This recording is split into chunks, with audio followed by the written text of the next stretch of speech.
Hi everyone. तो इस video में हम लोग देखने वाले हैं partial molar property eight limiting conditions. ठीक है। तो सपोज फॉर एग्जांपल हमारे पास एक बाइनरी मिक्सचर है। ठीक है। एक बाइनरी मिक्सचर है, इसमें दो कंपोनेंट्स हैं, 1 और 2। ठीक है। तो लिमिटिंग कंडीशंस क्या होगा? ठीक है। तो सबसे पहले हम ये जानते हैं कि लिमिटिंग कंडीशन होगा क्या। उसके बाद हम लोग देखेंगे कि उस लिमिटिंग कंडीशंस पे जो हम लोग पार्शियल मोलर प्रॉपर्टी पढ़े हैं, उस लिमिटिंग कंडीशन पे वो पार्शियल मोलर प्रॉपर्टी को कैसे लिख सकते हैं। ठीक है। तो सपोज इसमें जो मोल फ्रैक्शन कंपोनेंट 1 का है वो x1 है, और मोल फ्रैक्शन कंपोनेंट 2 का है वो x2 है। ठीक है। तो लिमिटिंग कंडीशन क्या होगा? तो हमारे पास दो लिमिटिंग कंडीशन हो सकते हैं। ठीक है। एक तो लिमिटिंग कंडीशन हो सकता है कि x1 टेंडिंग टू 1। ठीक है। और उस केस में x2 क्या हो जाएगा? उस केस में x2 टेंडिंग टू 0 हो जाएगा। ठीक है। और एक हो सकता है कि x1 टेंडिंग टू 0, तो उस केस में x2 क्या हो जाएगा? x2 टेंडिंग टू 1 हो जाएगा। ठीक है। तो ये दो लिमिटिंग केस है। एक क्या है लिमिटिंग केस? पहला लिमिटिंग केस है कि x1 टेंडिंग टू 1 है, तो उस केस में x2 टेंडिंग टू 0 हो जाएगा क्योंकि बाइनरी मिक्सचर है। ठीक है। और दूसरा क्या है कि x1 टेंडिंग टू 0 होगा, तो उस केस में x2 टेंडिंग टू 1 हो जाएगा। ठीक है। तो फर्स्ट केस है, ये वाला जो केस है, x1 टेंडिंग टू 1 और x2 टेंडिंग टू 0, इसमें जो बाइनरी मिक्सचर है वो एक प्योर स्पीसीज 1 जैसा वो बिहेव करेगा। ठीक है। जो मिक्सचर रहेगा वो as a pure species behave करेगा। और कौन सा प्योर स्पीसीज? कंपोनेंट 1 का। ठीक है। क्योंकि उसका मोल फ्रैक्शन टेंडिंग टू 1 है। ठीक है। ऑलमोस्ट 1 के बराबर है, तो वो as a pure species behave करेगा ऑफ कंपोनेंट 1। ठीक है। और सिमिलरली केस 2 में अगर x1 टेंडिंग टू 0 है तो x2 टेंडिंग टू 1 होगा। इस केस में जो बाइनरी मिक्सचर है वो एज ए प्योर स्पीसीज तो बिहेव करेगा। ठीक है। लेकिन किसके लिए? कंपोनेंट 2 के लिए, क्योंकि उसका मोल फ्रैक्शन टेंडिंग टू 1 है। ठीक है। तो ये दो लिमिटिंग कंडीशंस होते हैं हमारे पास। ठीक है। एक केस में जब मोल फ्रैक्शन टेंडिंग टू 0 होगा, और एक केस में मोल फ्रैक्शन टेंडिंग टू 1 होगा। ठीक है। सो चलिए देखते हैं कि इन कंडीशंस पे हम लोग पार्शियल मोल प्रॉपर्टी को कैसे लिख सकते हैं। ठीक है। तो जैसा कि देख सकते हैं कि इन अ बाइनरी मिक्सचर हम लोग पार्शियल मोलर प्रॉपर्टी को कैसे डिफाइन करते हैं। ठीक है। तो एक बाइनरी मिक्सचर है तो दो ही कंपोनेंट होगा, 1 और 2। ठीक है। तो अगर हमको कंपोनेंट 1 का पार्शियल मोलर प्रॉपर्टी लिखना पड़ेगा तो हम लोग ऐसे लिख सकते हैं m1 बार। ठीक है। यहाँ पे बार है, तो m1 bar is equal to D N M by D N I, और टेम्परेचर, प्रेशर और n2 को कॉन्स्टेंट रखना है। ठीक है। इसको हम ऐसे हम लोग पार्शियल मोलर प्रॉपर्टी को डिफाइन करते हैं। ठीक है। तो अच्छा, अब हम लोग फर्स्ट लिमिटिंग केस लेते हैं। तो पहला लिमिटिंग केस क्या हो सकता है कि x1 टेंडिंग टू 1। ठीक है। x1 टेंडिंग टू 1 है, तो इस केस में क्या हो जाएगा? x2 टेंडिंग टू 0 हो जाएगा, है ना। x2 ऑलमोस्ट टेंडिंग टू 0 हो जाएगा। ठीक है। क्योंकि दो ही कंपोनेंट है, एक का मोल फ्रैक्शन अगर 1 टेंड कर रहा है तो दूसरा का 0 टेंड कर रहा है, क्योंकि दोनों का सम तो 1 होना चाहिए। ठीक है। तो इस केस में जो मिक्सचर है वो as a pure species behave करेगा, और मतलब जो प्योर स्पीसीज होगा वो 1 का होगा। ठीक है। तो कंपोनेंट 1 का प्योर स्पीसीज होगा और mixture as a pure species behave करेगा। ठीक है। अच्छा, तो अब देखते हैं कि इस केस में, इस लिमिटिंग कंडीशन में हम लोग पार्शियल मोलर प्रॉपर्टी को कैसे लिख सकते हैं। ठीक है। अच्छा, बाइनरी मिक्सचर था, दो कंपोनेंट था, तो दो नंबर ऑफ मोल्स होगा। सपोज कंपोनेंट 1 का n1 नंबर ऑफ मोल्स है और कंपोनेंट 2 का n2 नंबर ऑफ मोल्स है। ठीक है। तो सिंस x1 टेंडिंग टू 1 है ना, x1 टेंडिंग टू 1 है, तो अच्छा, x1 का क्या होगा डेफिनेशन कि number of moles of component 1 by number of total number of moles n1 plus n2। ठीक है। तो x1 अगर टेंडिंग टू 1 है तो इसका मतलब जो नोमिनेटर है और डिनोमिनेटर है वो इक्वल है। ठीक है। और ये तभी हो सकता है अगर मेरा n2 टेंडिंग टू 0 हो जाएगा। ठीक है। ये ऑलमोस्ट 0 हो जाएगा, तो x1 मेरा 1 के टेंड कर जाएगा, मतलब ऑलमोस्ट इक्वल टू 1 हो जाएगा। ठीक है। अगर मेरा n2 0 हो जाता है। ठीक। तो हाँ, अगर x1 टेंडिंग टू 1 है इसका मतलब n2 ऑलमोस्ट 0 हो जाएगा, और जो टोटल नंबर ऑफ मोल्स रहेगा वो n1 के बराबर हो जाएगा। ठीक है। तो n टोटल किसके बराबर हो जाएगा? n1 के, क्योंकि n2 टेंडिंग टू 0 हो जा रहा है। ठीक है। तो जो टोटल नंबर ऑफ मोल्स है वो n1 के बराबर हो गया। ठीक है। अच्छा, अब दूसरा चीज़ देखते हैं कि जो ये प्रॉपर्टी होता है m, ये तो क्या बोलते हैं सॉल्यूशन का मोलर प्रॉपर्टी होता है, ठीक है।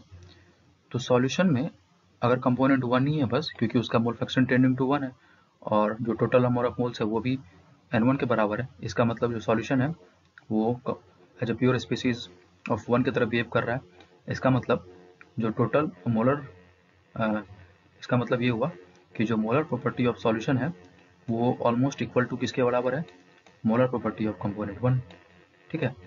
क्योंकि देखिए अगर सॉल्यूशन में एक ही कंपोनेंट है तो जो मोलर प्रॉपर्टी ऑफ सॉल्यूशन होगा वो कंपोनेंट के बराबर ही होगा, वो जो कंपोनेंट वहाँ पे है उसी के बराबर होगा, ठीक है।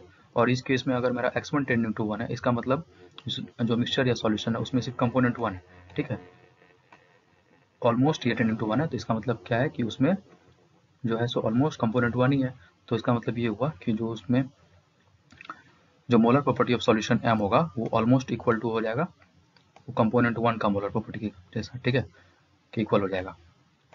तो अब देखते हैं हम लोग कि ये जो हम लोग लिखते हैं पार्शियल प्रॉपर्टी को उसको इस लिमिटिंग केस के लिए कैसे मॉडिफाई कर सकते हैं, ठीक है। तो x1 टेंडिंग टू 1 तो m1 बार को हम लोग लिख सकते हैं। अच्छा यहाँ पे देखिए इसमें टोटल था ना, तो x1 टेंडिंग टू 1 है तो ये n, तो जो टोटल है वो n1 के बराबर हो जाएगा, ठीक है। और जो क्या बोलते हैं जो सॉल्यूशन का मोलर प्रॉपर्टी है वो कंपोनेंट 1 का मोलर प्रॉपर्टी के बराबर हो जाएगा, ठीक है।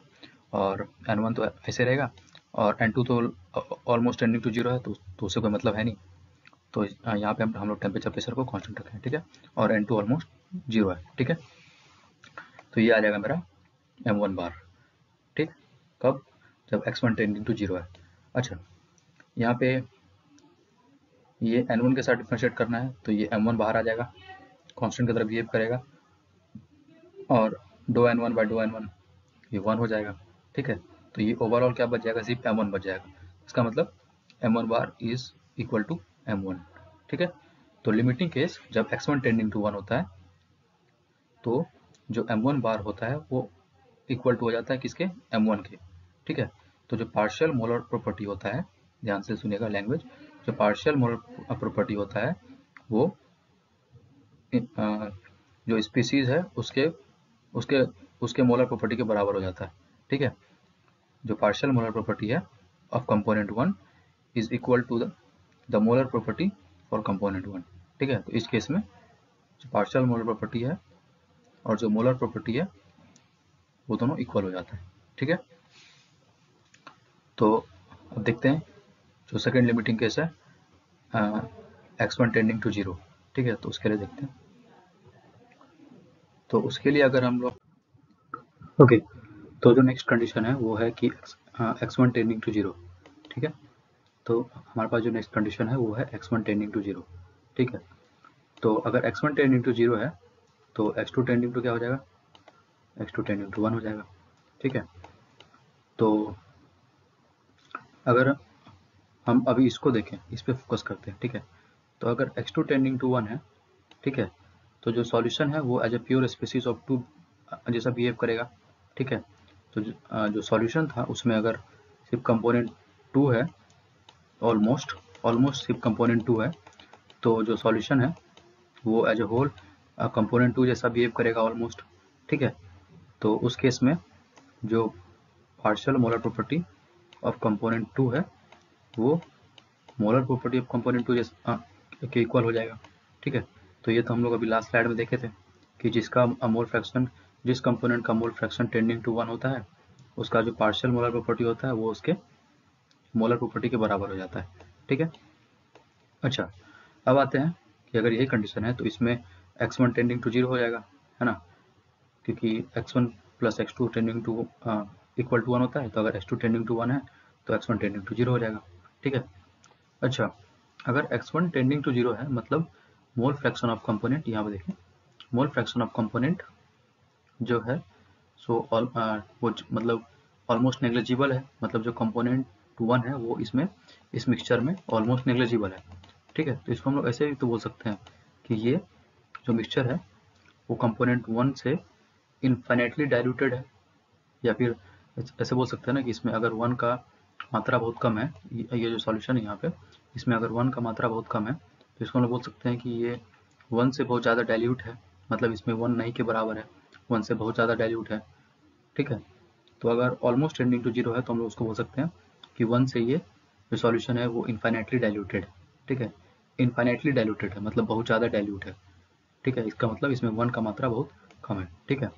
तो अगर मेरा लिमिटिंग केस है कि लिमिट x1 टेंडिंग टू 0 मतलब x1 उसमें ना के बराबर है, ठीक है। तो जो पार्शियल मोलर प्रॉपर्टी ऑफ 1 होगा तो m1 bar at limit x1 tending to 0, इसको हम लोग बोलते हैं m1 bar eight infinite dilution, ठीक है। इसको ऐसे लिखते हैं m1 bar eight infinite dilution, ठीक है। ये इन्फिनिटी का मतलब होता है कि इनफाइनाइटली डाइल्यूटेड, मतलब बहुत ज़्यादा डाइल्यूट है, उसमें जो कंपोनेंट 1 है वो ना के बराबर है, ठीक है। तो ये हो गया लिमिटिंग कंडीशंस पे हम लोग का पार्शियल मोलर प्रॉपर्टी, ठीक है। तो अब इसको एक बार हम एक तरह से समराइज कर देते हैं, ठीक है। तो सपोज कि हम लोग लिखें x1 टेंडिंग टू 1 है, x1 टेंडिंग टू 1 है, तो इस केस में क्या होगा, x2 टेंडिंग टू 0 हो जाएगा, लिमिट x2 टेंडिंग टू 0, ठीक है।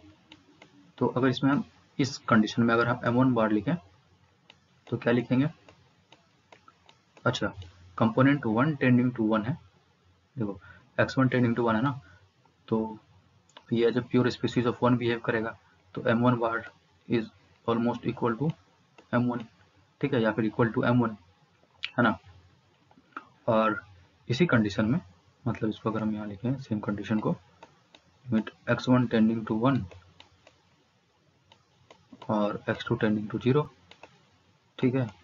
तो इस केस में अगर हम m2 बार लिखना चाहते हैं तो m2 बार जो है, अच्छा x2 टेंडिंग टू 0 है तो इसका मतलब ये जो कंपोनेंट 2 है उससे ये इन्फाइनेटली डाइल्यूटेड मिक्सचर है, ठीक है। तो m2 बार एट इन्फाइनाइट डाइल्यूशन, ठीक। तो ऐसे ही हम लोग उस केस के लिए भी लिख सकते हैं जिसमें x2 टेंडिंग टू 1 होगा और x1 टेंडिंग टू 0 होगा। तो चलिए लिखते हैं कि लिमिट x1 टेंडिंग टू 0 है ना, और x2 टेंडिंग टू 1।